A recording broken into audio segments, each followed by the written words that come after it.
Hello, and welcome back to Rejuvenated Women, Impeccable Health for High-Performing Women. Today, I am really excited to be joined by Julia Arndt. And Julia is the founder of the Peak Performance Method, a unique model combining critical productivity, mindfulness, and leadership tools to help forward-thinking individuals and organizations develop the next workplace superpower through scalable programs. Julia is a stress management trainer and sought-after international speaker. She originally hails from Germany, has lived in 5 countries over the last 14 years, and speaks 3 languages fluently. And after working at Google in Silicon Valley for 7.5 years, while the company grew from 30K to 100K employees, that's 100,000 employees, that's a lot of people. Julia has been running her own consulting and coaching business, helping over 5,000 employees at innovative companies understand the effects of stress on the body and mind and move beyond burnout, build a mindful lifestyle that delivers focus, high energy, and productivity. So Julia, welcome to the show. Hi, thank you so much. I'm excited to be here. Yeah, I'm excited to have you. And obviously you've done a lot of work, it sounds like, in the corporate world, but so much of this is applicable to those listening to the show. So I'm really excited for this. Absolutely. Yeah. But I love to start just by, hearing some of your story and how you got into, doing what you do now. Yeah, sounds great. Yeah, let's start there. I think you already mentioned a few good pointers at the beginning in the introduction, but I'll just kind of reiterate that again. So yeah, obviously I have an accent. I always start with that. I'm from Germany originally. That's where I grew up for the first 19 years of my life, and then started college in Germany, but it was an international bachelor degree. So I did 2 years in Germany and then moved to France. Lived in France, lived in Australia, lived in Ireland. That's where I actually started working for Google, and then moved to the US in 2014, where I worked for Google for another 4.5 years before I started my own business. I actually had a burnout in 2018, in the summer of 2018, was diagnosed with anxiety and depression, had no idea really what was going on. I was honestly very surprised when the doctor diagnosed me with those two mental health conditions, because I had never really, I think, informed myself about mental health. Like, I feel like you always heard from other people that were burned out or that were depressed or anxious, but I didn't really know what it meant until I kind of got the official stamp from the doctor.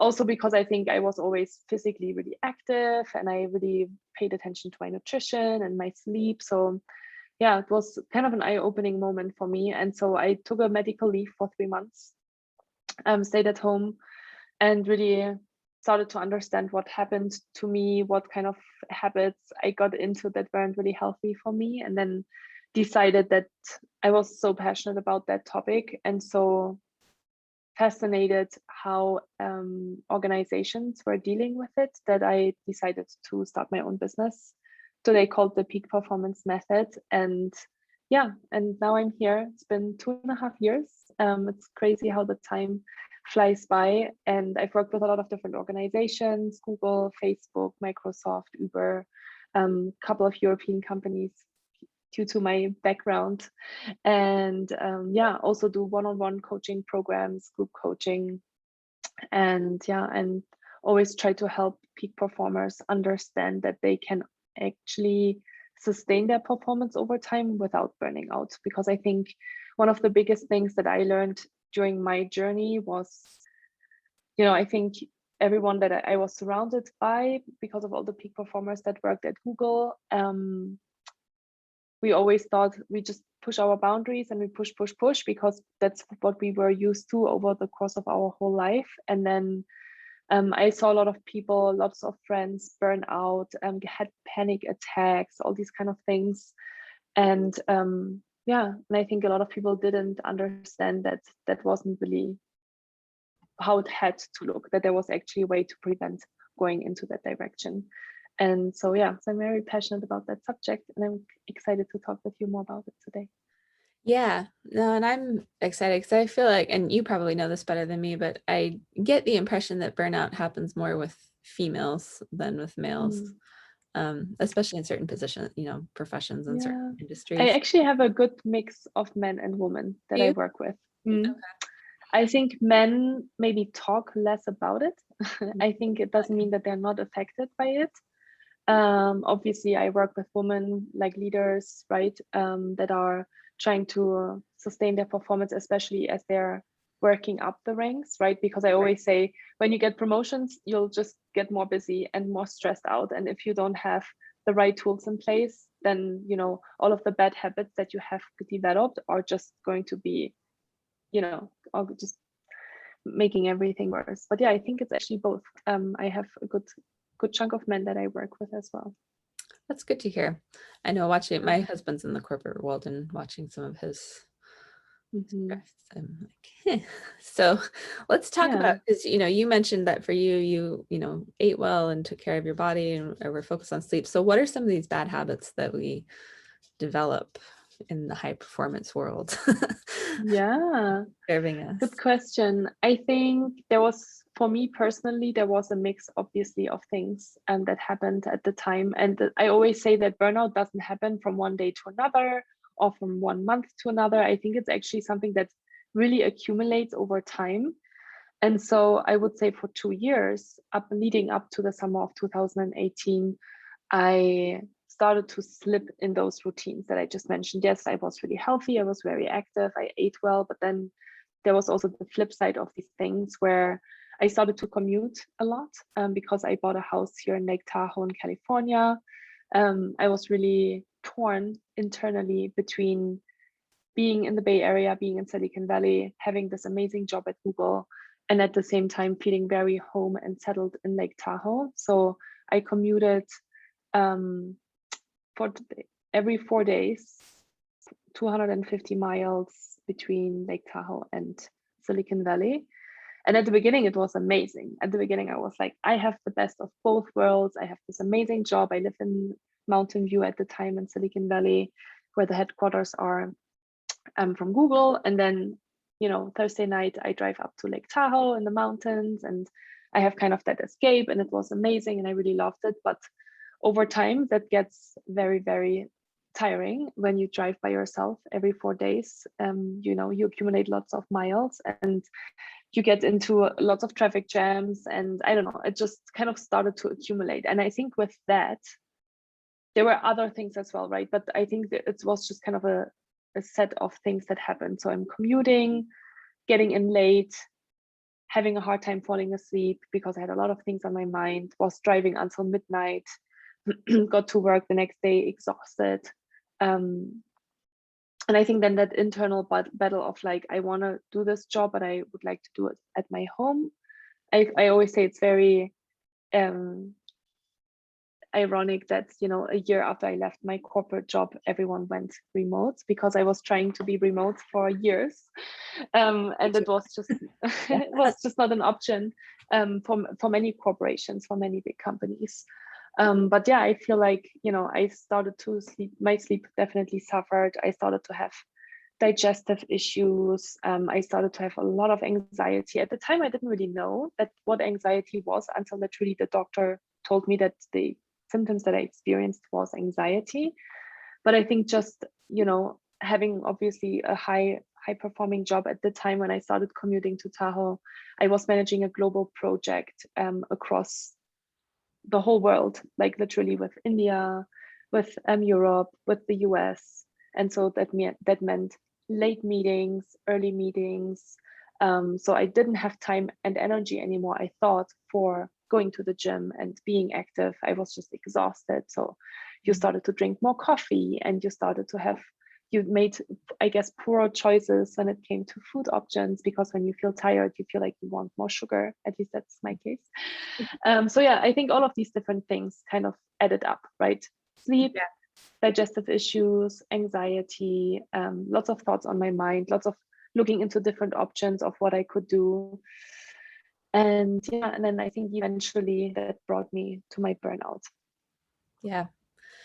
And so, you know, like so many other women, myself included, part of my journey included, I developed anxiety and was having panic attacks actually, and wouldn't acknowledge what they were at the time, but mine were more brought on by the really rough first marriage I was in. But, you know, we hit this point where we hit the bottom and have to figure out how to pick ourselves back up. and ultimately that's led both of us to doing what we do now, which part of my goal is to like get to people before this happens so that, Yes, exactly. Same.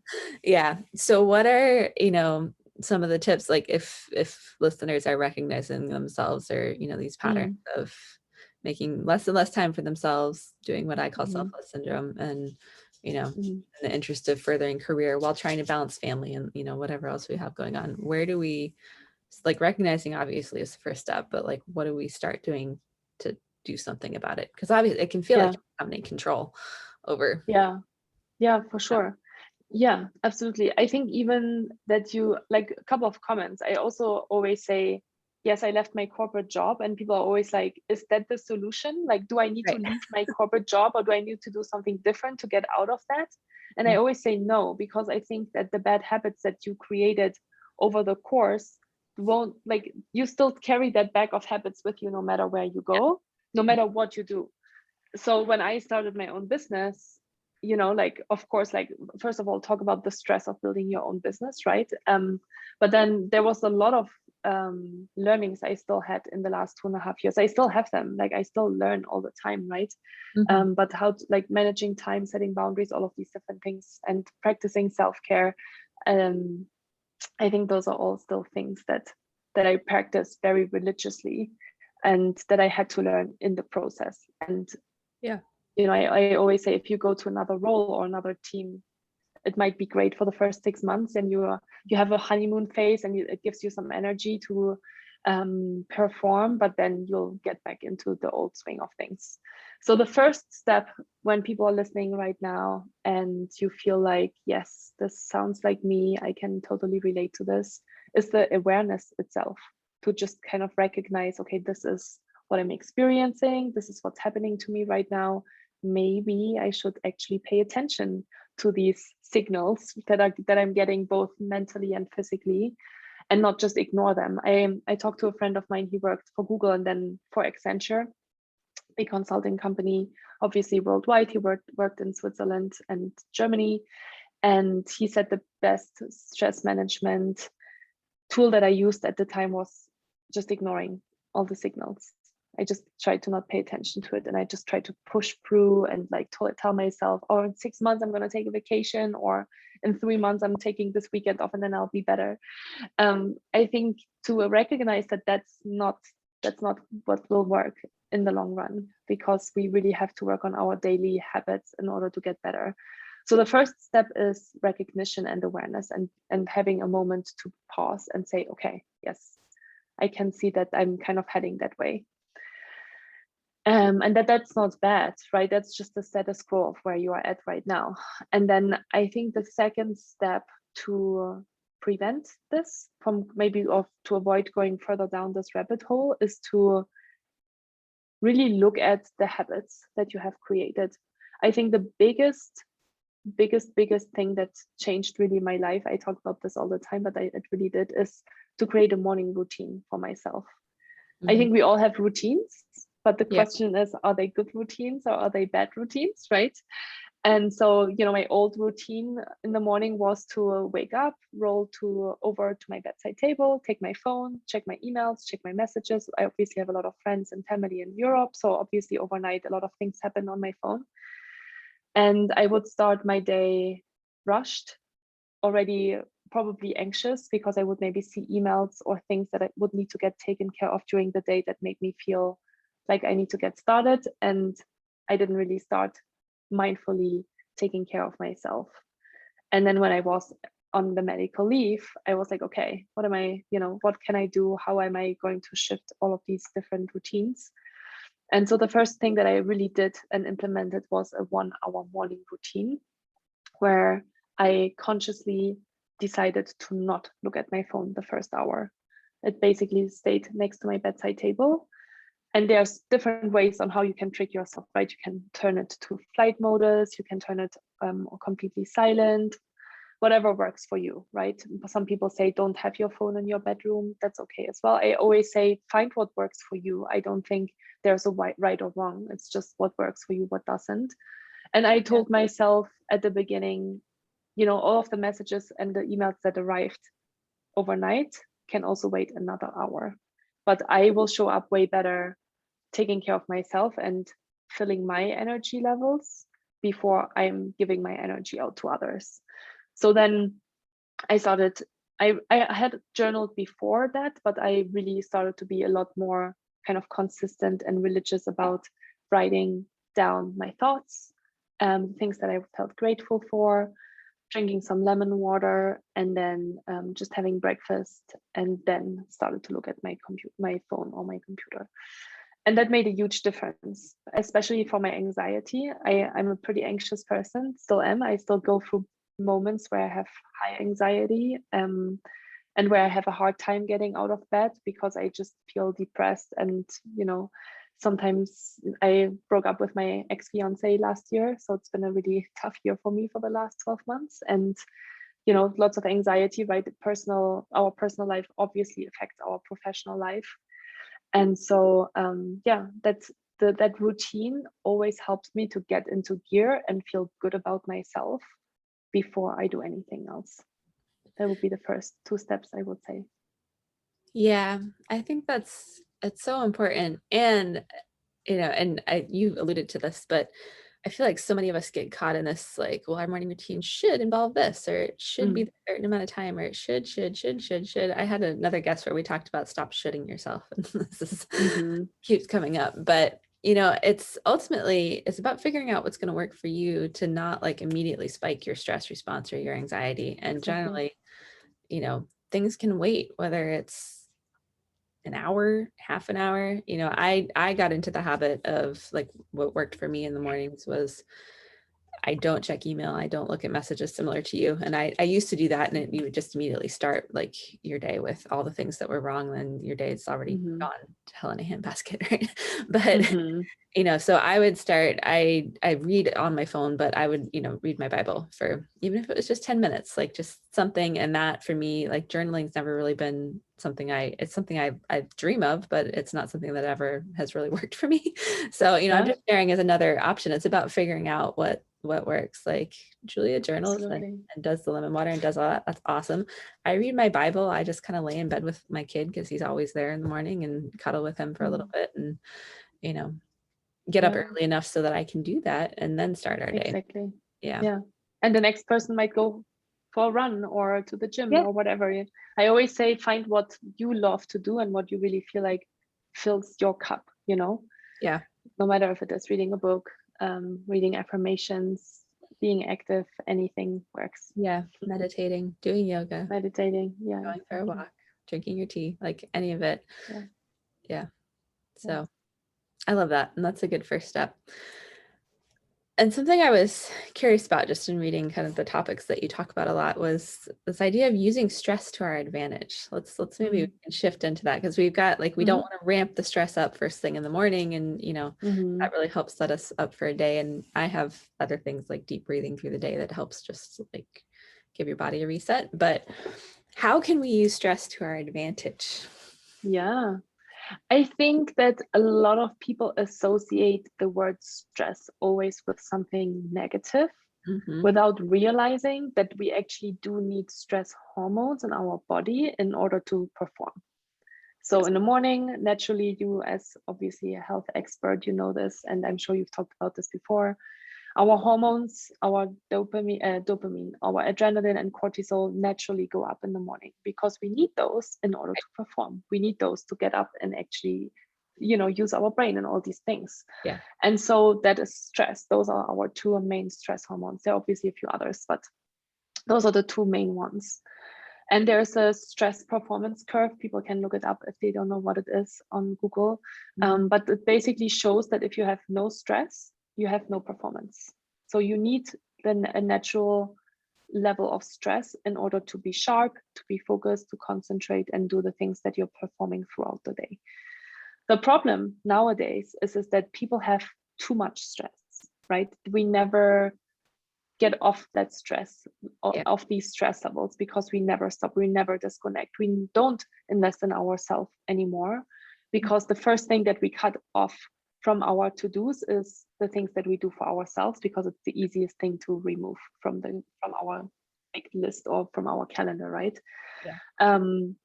Even without realizing that that's really the most important thing. And so if we accumulate those stress levels, high stress levels over time, then we'll, eventually see all these different negative effects, both physically and mentally, digestive.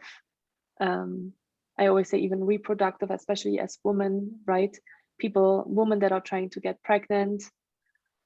If you wonder why you can't get pregnant, look at your life. Is it really stressful? Might have something to do with that, But anyway, back to how to use stress to your advantage. So realizing stress is not all negative. We actually need stress in our lives to perform, but we need to learn where is our kind of magic spot of our own peak performance. That's what I call it.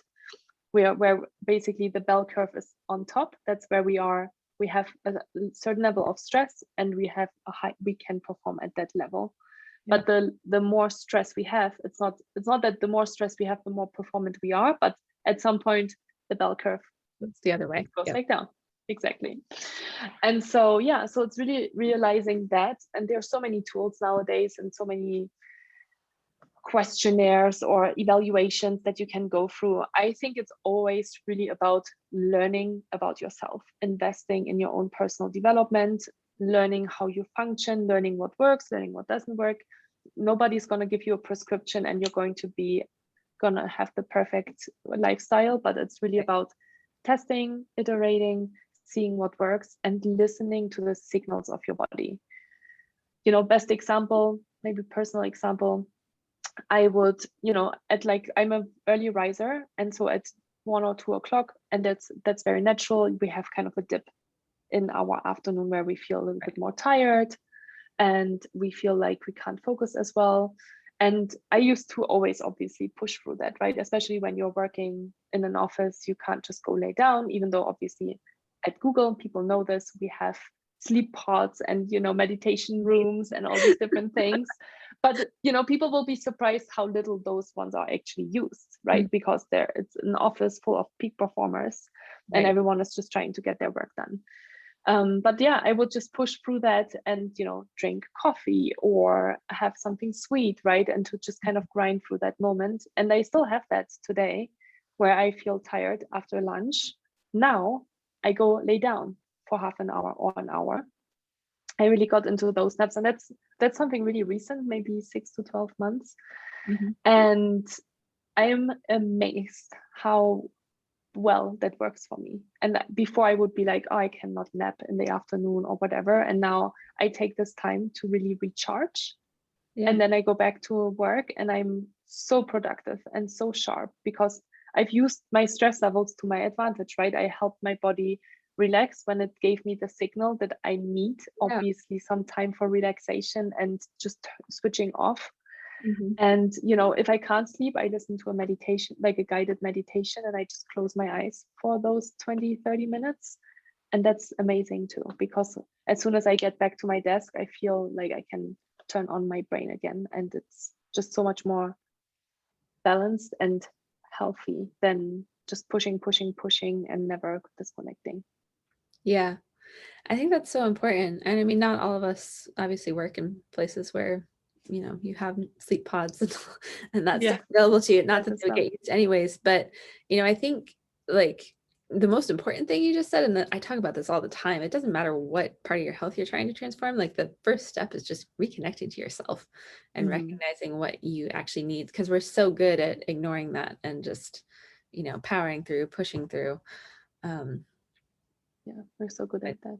Really, it would just help us to take a 20-minute break. Like I started my business when my son was 6 weeks old.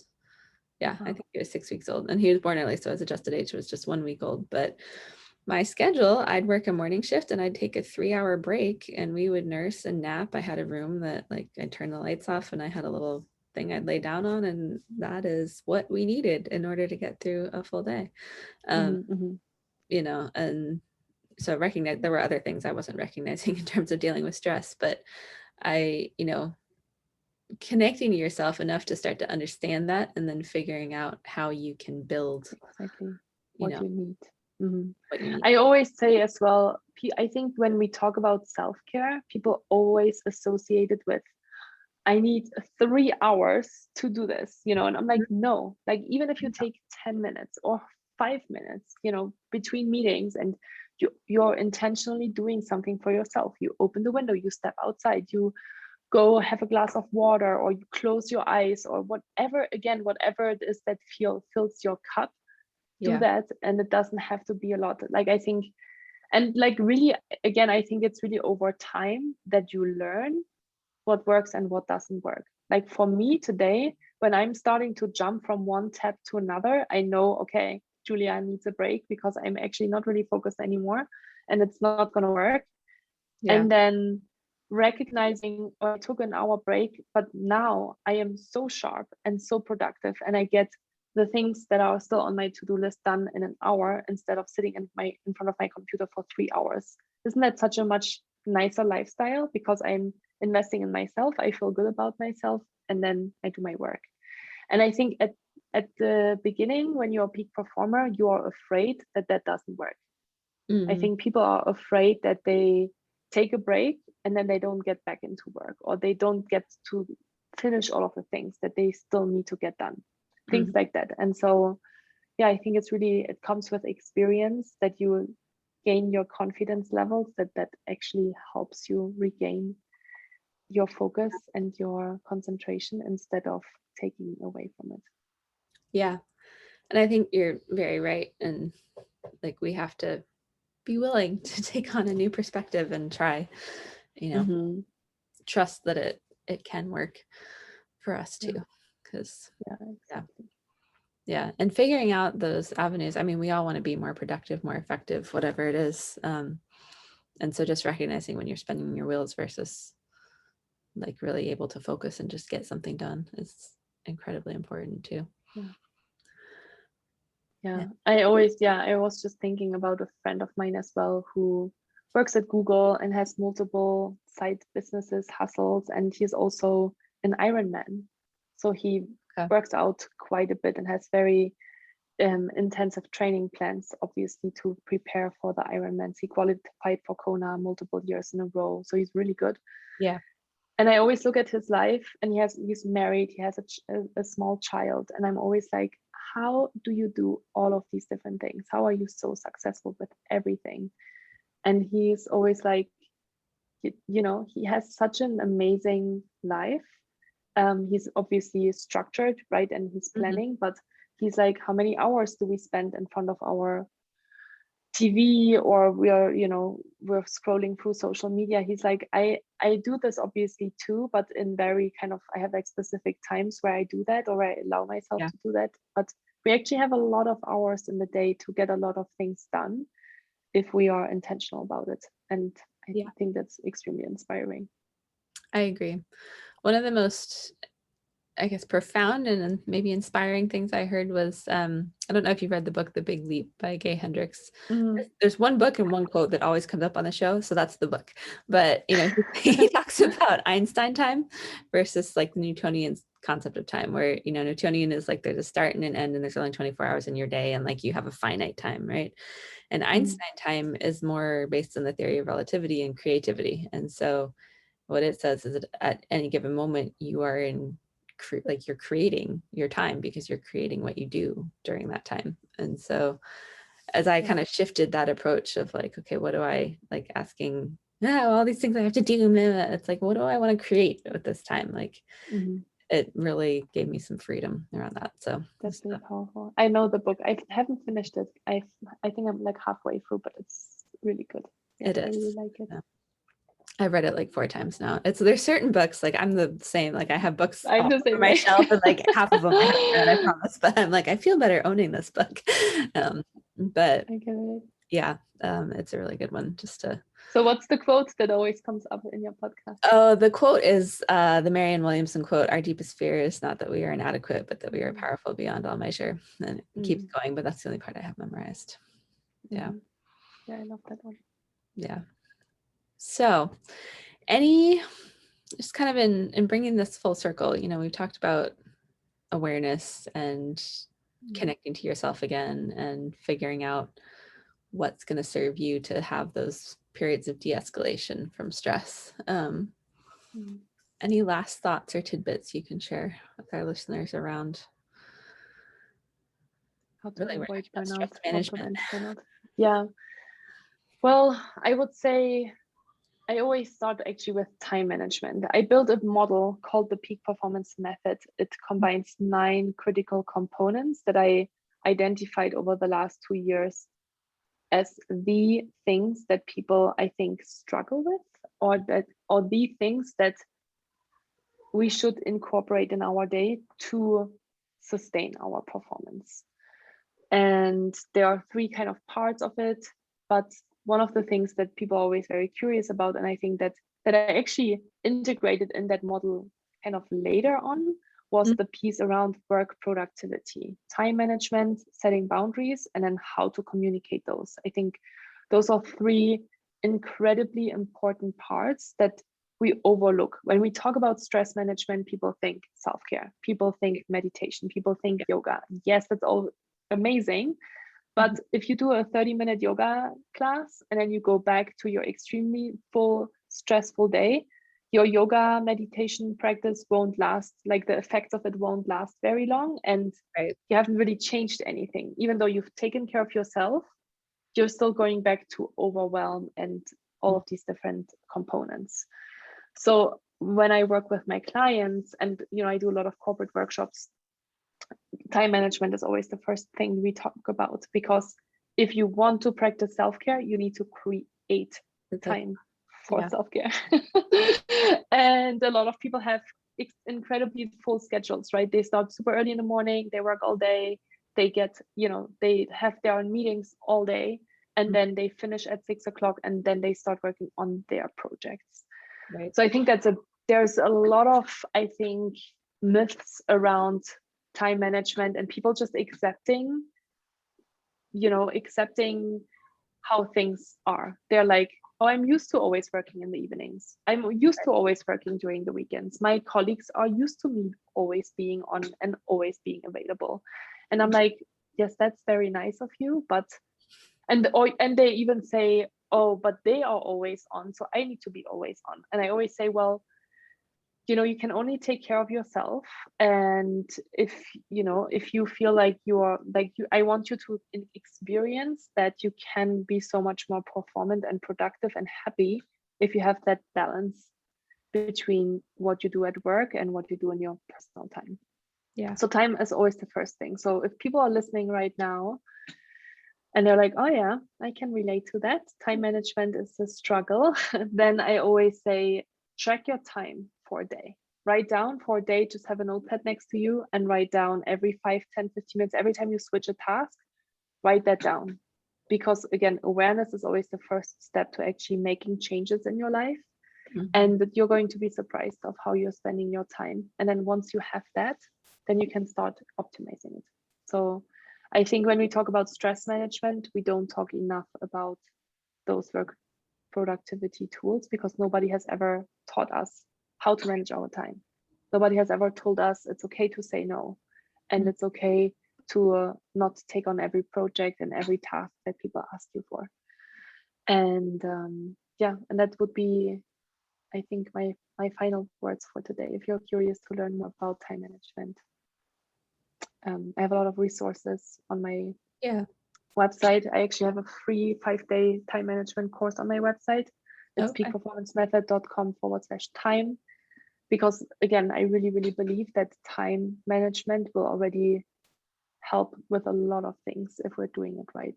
So if people are interested, come over and check it out. I'll put that in the show notes. And is there anywhere else people can connect with you if they? The website is, I guess, the first best way to do it. I have a YouTube channel that I sustain very regularly. I post a video every week on peak performance tools. Okay. So if people are curious to check that out, it's just my name, Julia Arndt, and they can learn some new tools about stress management. Very cool. Well, Julia, thank you so much for kind of sharing your story and your knowledge and guidance around it. It helps to have other people kind of chime in on similar conversations that I have often. So I appreciate it. Thank you so much for having me, Alex. It was a pleasure.